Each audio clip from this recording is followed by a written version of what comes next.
Hello, students. Welcome to the 15th lecture of the chapter Neural Control and Coordination. I am Harish Kumar और इस lecture में हम human brain के बारे में समझेंगे। तो चलो ये लेक्चर शुरू करते हैं।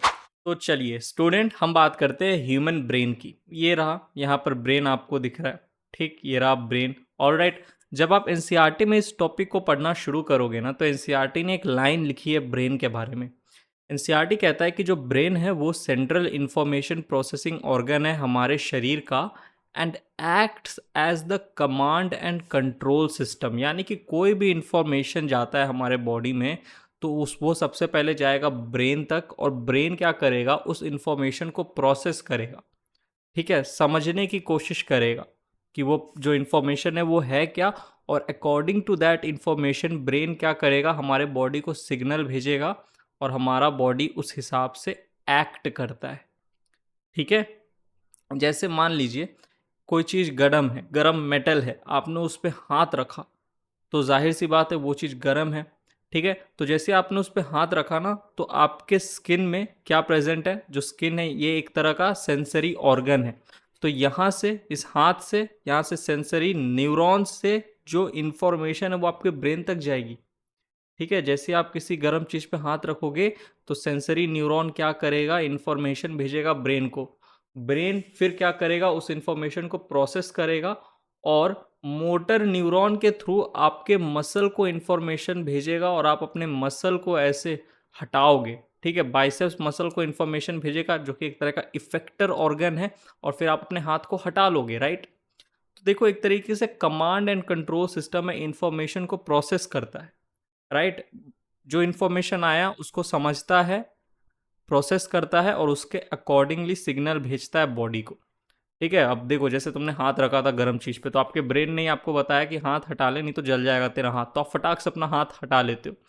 ठीक है, तो जो आपका ब्रेन है एक सेंट्रल इंफॉर्मेशन प्रोसेसिंग ऑर्गन है, कमांड एंड कंट्रोल सिस्टम हमारे बॉडी का है, एक तरीके से इसे आप कह सकते हो। चलिए आगे बढ़ते हैं, moving on to the next slide. अब स्टूडेंट सुनिएगा, जो ह्यूमन ब्रेन है, अगर मेल की बात करें ह्यूमन में, तो जो ब्रेन का वेट है वो है 1400 ग्राम। ये सब इन्फॉर्मेशन वैसे एनसीईआरटी वाइज तो उतना इंपॉर्टेंट है नहीं, एनसीईआरटी में नहीं है, लेकिन एक्स्ट्रा इन्फॉर्मेशन है। इसको एक तरीके से इन्फॉर्मेशन की तरह ही लो। ठीक है, ज़्यादा सीरियसली मत लो, याद नहीं करना, याद तो हमेशा एनसीईआरटी वाली चीज़ें ही आपको करनी है। ठीक, तो ह्यूमन में जो मेल का जो ब्रेन होता है उसका वजन होता है 1400 ग्राम, और फीमेल का जो ब्रेन का वजन होता है वो होता है 1250 ग्राम, कम होता है। ठीक है, चलिए फीमेल में ब्रेन का वजन कम होता है। पोजीशन की बात करें तो ब्रेन जो होता है वो अच्छे से प्रोटेक्टेड होता है इनसाइड द स्कल। ठीक है, यहाँ पे ये स्कल है। ठीक, ये स्कल के अंदर ब्रेन अच्छे से प्रोटेक्टेड होता है। ठीक है, यहाँ की जो हड्डी है स्कल, इसके अंदर ब्रेन अच्छे से प्रोटेक्टेड होता है and it is surrounded by 8 cranial bones. 8 cranial bones brain के इर्द गिर्द प्रेजेंट होती है और ब्रेन को प्रोटेक्ट करती है। ठीक है, जैसे अगर आपको किसी ने मुक्का मारा, ठीक, यहाँ पे मुक्का मारा तो आपके ब्रेन को कुछ नहीं होता है, उतना ज़्यादा नुकसान नहीं पहुँचता है, क्योंकि बाहर में यहाँ पर 8 क्रेनियल बोन्स है। ठीक, और इन क्रेनियल बोन्स का होना बहुत ज़रूरी है, क्योंकि जो ब्रेन जो हमारा ऑर्गन है ना, बड़ा ही नाजुक सा ऑर्गन है, बड़ा ही सॉफ्ट ऑर्गन है। ठीक, और आपको पता है ब्रेन जो है नर्वस टिश्यू का बना है, यानी कि सेल की बात करें तो न्यूरॉन्स का बना है हमारा ब्रेन। और न्यूरॉन्स की बात, एक बात आप जानते हो कि इनके अंदर कैपेसिटी नहीं होती है डिवाइड करने की। एक बार न्यूरॉन्स के जो सेल है डैमेज हो गए न्यूरॉन सेल, तो वापस से ये बन नहीं सकते। ठीक है, डैमेज हो गए तो रिपेयर हो सकते हैं। ठीक है, अगर न्यूरॉन्स डैमेज हो गए तो रिपेयर हो सकते हैं, लेकिन बहुत ज़्यादा डैमेज हो गए, ख़त्म ही हो गए, डेड हो गए, तो वापस से नया न्यूरॉन आपको पता है नहीं बनेगा, क्योंकि न्यूरॉन के अंदर कैपेसिटी जो है डिवीजन की वो नहीं है, क्योंकि न्यूरॉन के अंदर सेंट्रियोल्स जो ऑर्गेनल है वो एब्सेंट होते हैं, और सेंट्रियोल ऑर्गन का बहुत ज़्यादा रोल होता है सेल डिवीजन में। तो सोचो ब्रेन जो है न्यूरॉन सेल का बना है, और ब्रेन को आपने डैमेज किया, न्यूरॉन सेल ख़त्म हो गए, तो वापस से नया न्यूरॉन सेल बनेगा ही नहीं। ठीक है, तो इसलिए ब्रेन को ना बड़ा प्रोटेक्ट करके रखना पड़ेगा। ऑलराइट, तो ब्रेन जो है वो 8 क्रेनियल बोन्स के अंदर बैठा होता है, प्रेजेंट होता है। वो 8 क्रेनियल बोन्स क्या क्या है देखिए। सबसे सामने के तरफ पहला बोन सबसे सामने के तरफ होता है, जिसे हम कहते हैं फ्रंटल बोन। इसका टोटल नंबर 1 होता है। एक बड़ा सा यहाँ पे फ्रंटल बोन होता है, ठीक है। ये क्या है? फ्रंटल बोन है हमारा, ठीक। और दूसरा जो है वो है पैराइटल बोन्स। ये 2 होते हैं, एक यहाँ होंगे, ठीक है, और एक यहाँ होंगे। ये 2 क्या है? Parietal bone. यहाँ बीच में क्या है, सॉरी यहाँ पे क्या है सामने में, बताइए? Frontal bone. और यहाँ पर इस तरीके से पैराइटल बोन है। ऑलराइट। तीसरा है टेम्परल बोन, इधर पे प्रेजेंट होते हैं। ये जो रीजन है टेम्परल बोन का, यहाँ पे ऐसे पैराइटल बोन 2, टेम्परल बोन भी 2, सामने में एक फ्रंटल बोन, और पीछे में, पीछे के तरफ, एकदम पीछे के तरफ एक ऑसिपिटल बोन, ठीक है। ऑलराइट। और स्पिनॉइड बोन देखिए, ये भी टोटल कितने होते हैं? एक होते हैं। कहाँ होते हैं? आपका जो फ्रंटल बोन है और ये जो टेम्परल बोन है, इसके बीच में यहाँ पर, ठीक है, यहाँ पर स्पिनॉइड बोन। ऑलराइट। और एथमॉइड बोन कहाँ होंगे? ये भी टोटल एक होते हैं। एथमॉइड बोन कहाँ होंगे? ये आपके आइज में यहाँ अंदर की तरफ होंगे, अंदर की तरफ, ठीक है। Ethmoid bone. ऑलराइट, समझ में आ रहा है ना? तो ये 8 टोटल क्रेनियल बोन्स है, काउंट कर लो।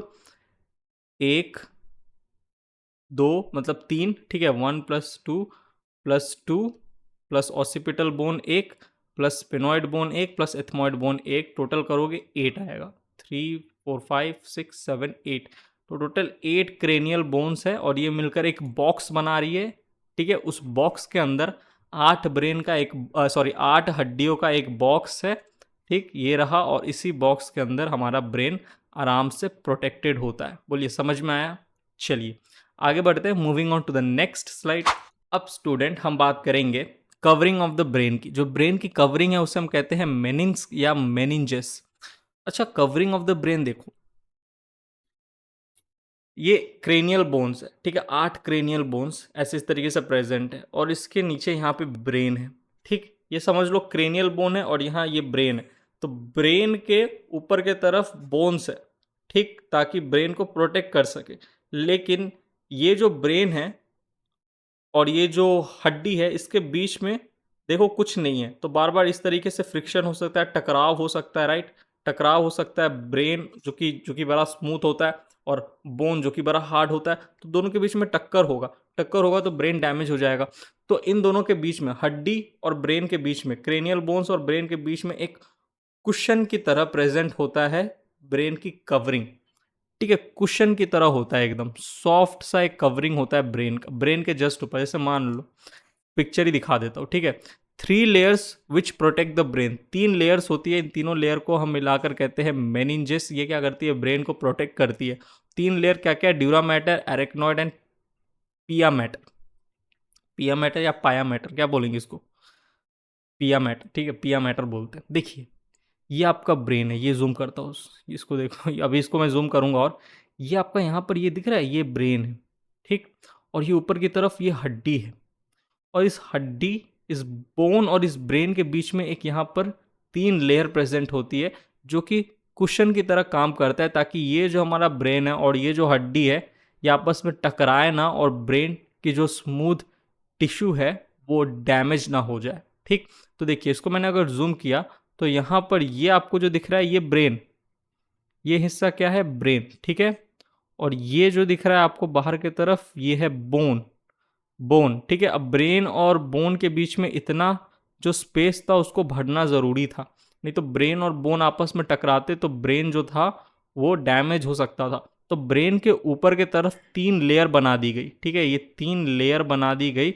ऑलराइट, इसे ही हम कहते हैं मेनिंजेस, ठीक है, मेनिंजेस कहते हैं, ठीक। देखिए, सबसे बाहर की तरफ जो आपको दिख रहा है, बोन के जस्ट पीछे सबसे बाहर की तरफ जो लेयर है वो है ड्यूरा मैटर, ठीक है। और ये जो लेयर दिख रहा है आपको, ये जो लेयर, ये है एरेक्नॉइड, ये ड्यूरा मैटर, ये एरेक्नॉइड, और सबसे अंदर की तरफ यहाँ पे पिया मैटर, ठीक। ऑलराइट, तो ये 3 लेयर मिलकर क्या कर रही है? ब्रेन को प्रोटेक्ट कर रही है इन हड्डियों से, ठीक। ऑलराइट, ताकि हड्डी और ब्रेन आपस में टकराए नहीं। और इन 3 लेयर को एक साथ हम कहते हैं meninges, covering of the brain. Brain को कवर करके रखी है, ठीक है, ढक दिया है ब्रेन को ऊपर से, ताकि ये हड्डी के कांटेक्ट में ब्रेन ना आए। ऑलराइट, हड्डी भी एक तरीके से प्रोटेक्ट कर रहा है, ठीक है, हड्डी भी ब्रेन को एक तरीके से प्रोटेक्शन दे रहा है, ठीक। लेकिन ये जो है ना, ये जो 3 लेयर है, ये ब्रेन को इन हड्डियों से प्रोटेक्ट कर रही है, ठीक। प्रोटेक्ट ब्रेन तो बाहर के, जैसे बाहर का कोई किसी ने एक मुक्का मारा आपको, ठीक है, तो आपका ब्रेन डैमेज ना हो जाए, तो इसलिए बाहर की तरफ बोन है, हड्डियाँ है। लेकिन बोन ही ब्रेन से टकरा टकरा कर डैमेज हो गई, तो इसीलिए बीच में यहाँ पर ब्रेन की कवरिंग है, ठीक। समझ में आ रहा है ना? चलिए, अब देखिए, ये जो ये दिख रहा है आपको, ये एरेक्नॉइड और ये जो पिया मैटर है, इसके बीच में ये पूरा स्पेस दिख रहा है आपको। ये जो स्पेस है इसे हम कहते हैं सब एरेक्नॉइड स्पेस, क्योंकि ये एरेक्नॉइड और पिया मैटर के बीच में होता है, इन दोनों के बीच में, तो इसे हम कहते हैं सब एरेक्नॉइड स्पेस। यहाँ पर एक फ्लूइड पाया जाता है जिसे हम कहते हैं सेरिब्रोस्पाइनल फ्लूइड, ठीक है, सेरिब्रोस्पाइनल फ्लूइड। नाम से पता चल रहा है ये ब्रेन में भी पाया जाएगा, इसीलिए सेरिब्रो, और स्पाइनल कॉर्ड में भी पाया जाता है ये फ्लूइड, ठीक है। क्या नाम है फ्लूइड का? Cerebrospinal fluid. मैं पूछूं अगर ब्रेन में कहाँ मिलेगा ये सेरिब्रोस्पाइनल फ्लूइड, तो आप बोलोगे सब एरेक्नॉइड स्पेस में, और स्पाइनल कॉर्ड में भी मिलता है। स्पाइनल कॉर्ड में कहाँ मिलता है वो हम आगे समझेंगे जब हम स्पाइनल कॉर्ड के बारे में पढ़ेंगे। अभी सुनो, सेरिब्रोस्पाइनल फ्लूइड जो होता है is found within the ventricles of the brain and the subarachnoid space of the bone and spinal cord. लो, लिख दिया। स्पाइनल कॉर्ड में कहाँ मिलेगा? स्पाइनल कॉर्ड में भी देखो, ये जो सब एरेक्नॉइड स्पेस है ना, ये जो सब एरेक्नॉइड स्पेस, ऐसा ही सब एरेक्नॉइड स्पेस आपको स्पाइनल कॉर्ड में भी देखने को मिलेगा, ठीक है। इसी सब एरेक्नॉइड स्पेस में ये सेरिब्रोस्पाइनल फ्लूइड प्रेजेंट होता है। और सीएसएफ जो है वो वेंट्रिकल्स में भी प्रेजेंट होता है, ब्रेन के चेम्बर में। आपको पता है ब्रेन अंदर से खोखला है, हॉलो है, और ब्रेन के हॉलो कैविटीज को हम वेंट्रिकल्स कहते हैं, ठीक। तो मैं यहाँ लिख रहा हूँ, सुनिएगा। ब्रेन में कहाँ पाया जाएगा? तो आप बोलोगे सर सब एरेक्नॉइड स्पेस में पाया जाएगा। स्पाइनल कॉर्ड में कहाँ पाया जाएगा? सर स्पाइनल कॉर्ड में भी सब एरेक्नॉइड स्पेस होता है, वहाँ पाया जाएगा, ठीक है। चलिए, और ब्रेन में कहाँ पाया जाता है सीएसएफ? तो आप बोलोगे सर वेंट्रिकल्स में, ब्रेन के जो चेम्बर होते हैं ना उनमें भी सर ये सीएसएफ फ्लूइड पाया जाएगा, सेरिब्रोस्पाइनल फ्लूइड पाया जाएगा। और स्पाइनल कॉर्ड के चेम्बर को हमने क्या कहा था, याद करो, क्या कहा था हमने? क्या कहा था यार, मेरे को भी याद नहीं आ रहा। कुछ कैनल करके कहा था ना हमने, याद है किसी को? क्या कहा था? रुको रुको, मैं याद करने की कोशिश कर रहा हूँ।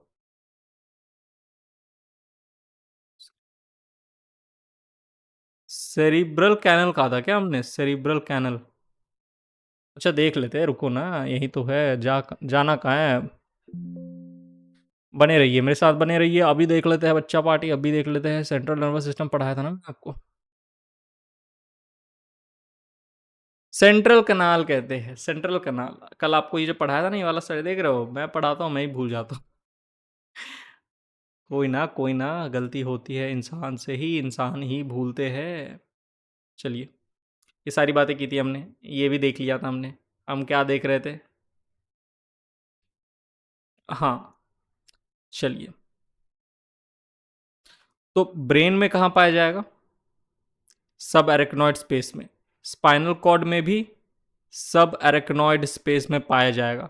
ब्रेन के चेम्बर वेंट्रिकल्स में पाया जाएगा।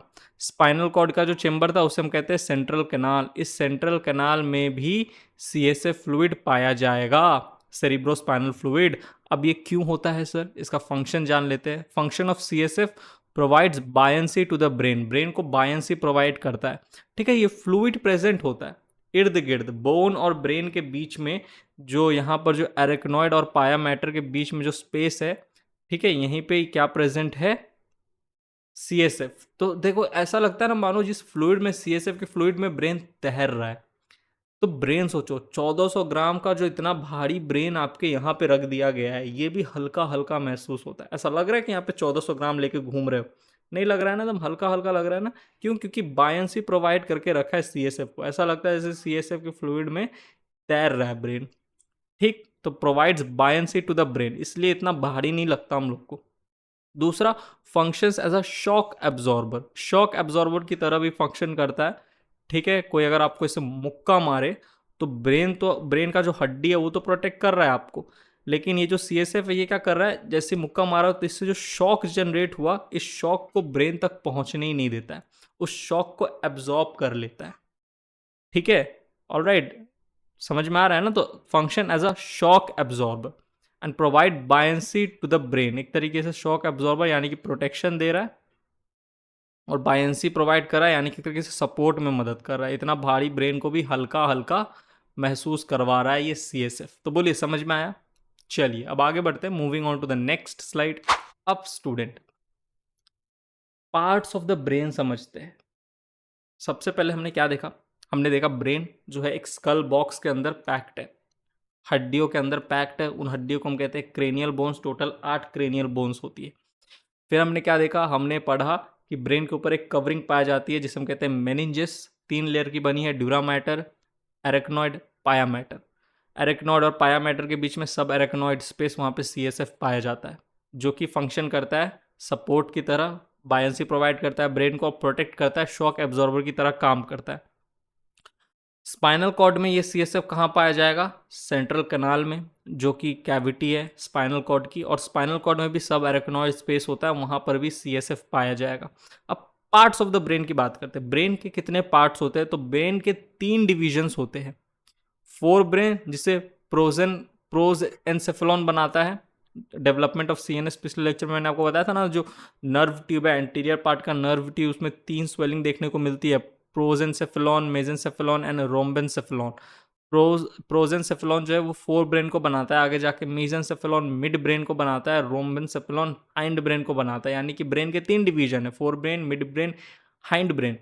फोर ब्रेन के अंदर भी सब डिवीजन है। फोर ब्रेन जो है ब्रेन का जो फोर ब्रेन वाला हिस्सा है, उसमें आपको 3 सब डिवीजन देखने को मिलेगा, सेरिब्रम, डायंसेफेलॉन, ऑल्फैक्टरी लोब्स। आगे जाके मैं आपको पढ़ाऊंगा, डायंसेफेलॉन में भी आपको 3 रीजन देखने को मिलेंगे, एक हाइपोथैलेमस, एक ईपीथैलेमस और एक थैलेमस।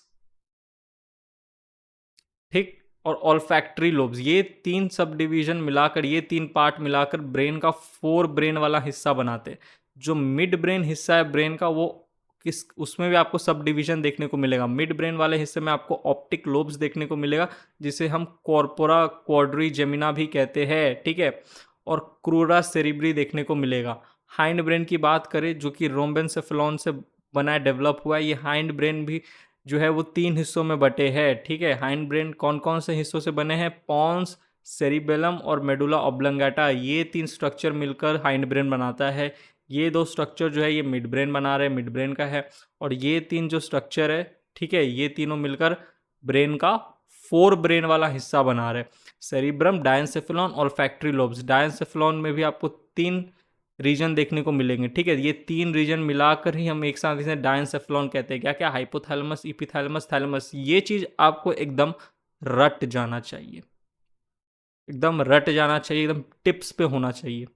और कुछ टफ नहीं है, ये बहुत आसान है। नहीं याद हो रहा तो 1-2 बार लिख के याद करो, लेकिन ये चीज एकदम अच्छे से याद हो जाना चाहिए आपको। चलिए आगे बढ़ते हैं, moving on to the next slide.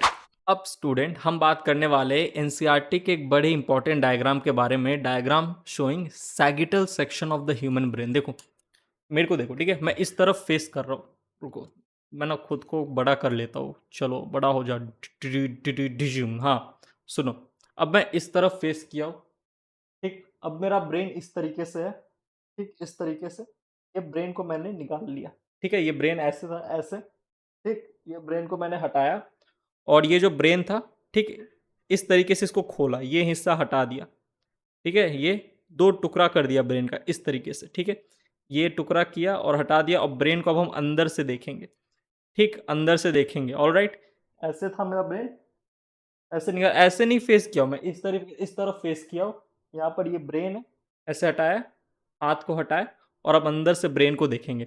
उसे हम कहते हैं sagittal section of the brain. NCERT में कुछ इस तरीके से दिखाया गया है। देखो कुछ नहीं, ये ब्रेन था, ऐसे लिया और हटा दिया हाथ, ये वाला, इसको ऐसे ब्रेन को अलग अलग कर दिया 2 हिस्सों में, और अंदर सब स्टडी कर रहे हैं ब्रेन को। ठीक, तो देखो समझ रहे हो ना सैगिटल सेक्शन किस तरीके से सेक्शन लिया गया।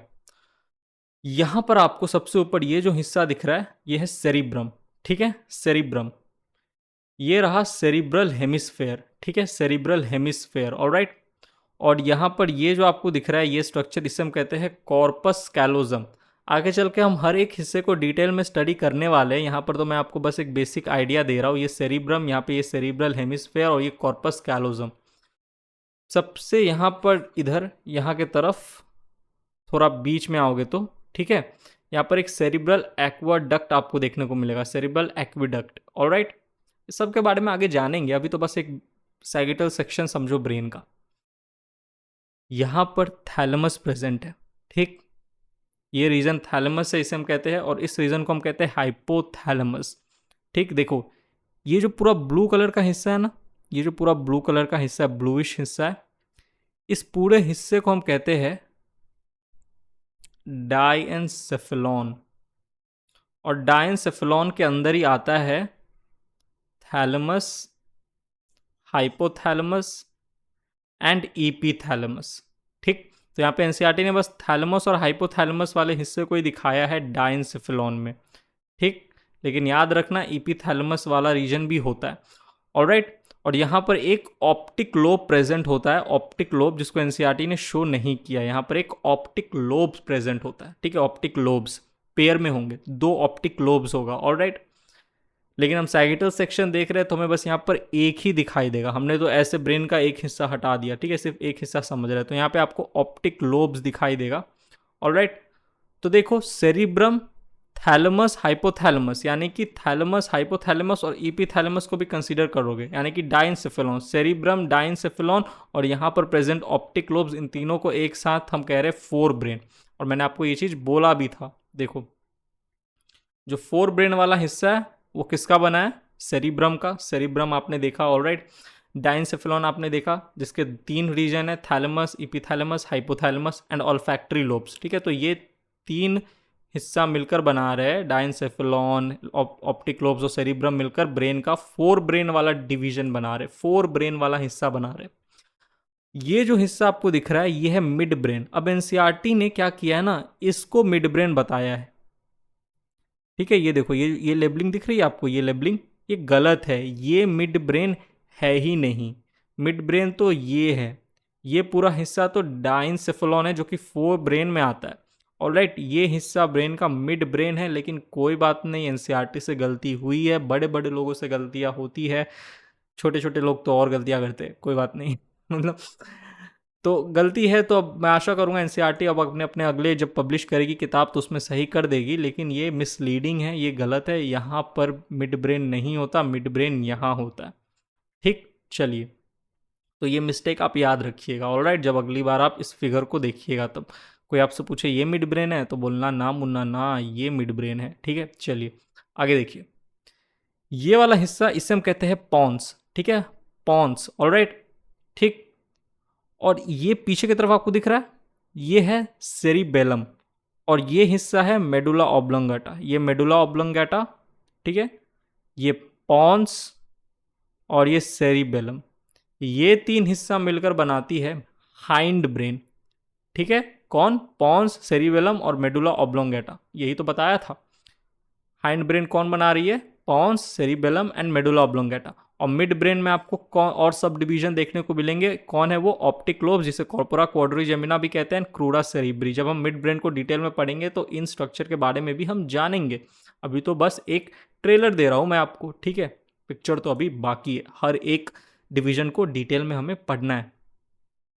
यह है स्पाइनल कॉर्ड, ठीक है, मेडुला ऑब्लोंगेटा के नीचे की तरफ से यहाँ पर ये स्पाइनल कॉर्ड है, ऑलराइट, स्पाइनल कॉर्ड, ये था आपका मेडुला ऑब्लोंगेटा, ठीक, और ये आपका यहाँ से स्पाइनल कॉर्ड निकलेगा, ऑलराइट। अब सुनिए, एनसीईआरटी में एकदम एंड में, इस चैप्टर के एकदम एंड में, ठीक है, जब आप पढ़ोगे तो एनसीईआरटी ने वहाँ पर ब्रेन स्टेम के बारे में एक सेंटेंस लिखा है। ब्रेन स्टेम जो है वो बना होता है मिड ब्रेन, पोन्स और मेडुला ऑब्लोंगेटा, इन तीनों को कलेक्टिवली हम ब्रेन स्टेम कहते हैं। मिड ब्रेन ये हिस्सा मिड ब्रेन, फिर उसके बाद पॉन्स ये वाला हिस्सा, और उसके बाद मेडुला ऑब्लोंगेटा ये वाला हिस्सा। ये जो मैंने ड्रॉ किया ना अभी, इसको हम कहते हैं ब्रेन स्टेम, ठीक है, जिसके अंदर क्या क्या आता है, मिड ब्रेन आता है सर, पॉन्स आता है सर, और मेडुला ऑब्लोंगेटा आता है सर। ठीक, चलिए तो ब्रेन स्टेम याद रखिएगा। चलिए, ब्रेन स्टेम में याद रखना स्पाइनल कॉर्ड को कंसीडर नहीं करना है, स्पाइनल कॉर्ड को कंसीडर नहीं करना है। ब्रेन स्टेम में मिड ब्रेन, पॉन्स और मेडुला ऑब्लोंगेटा होता है। तो यहीं पे ये लेक्चर होता है समाप्त। Alright, parts of the brain जो पिछले स्लाइड में मैंने आपको जो दिखाया column, mid brain, fore brain, hind brain, वो चीज़ अच्छे से याद होना चाहिए। फोर ब्रेन का कौन सा स्ट्रक्चर है, फोर ब्रेन डिवीजन के सब डिवीजन क्या है, मिड ब्रेन डिवीजन के सब डिवीजन क्या है, हाइंड ब्रेन डिवीजन के सब डिवीजन क्या है, आपको अच्छे से याद होना चाहिए। ठीक, चलिए तो यहाँ पे ये लेक्चर होता है समाप्त। मिलता हूँ मैं आपसे न्यूरल कंट्रोल एंड कोऑर्डिनेशन के अगले लेक्चर में। तब तक के लिए bye, thank you, take care.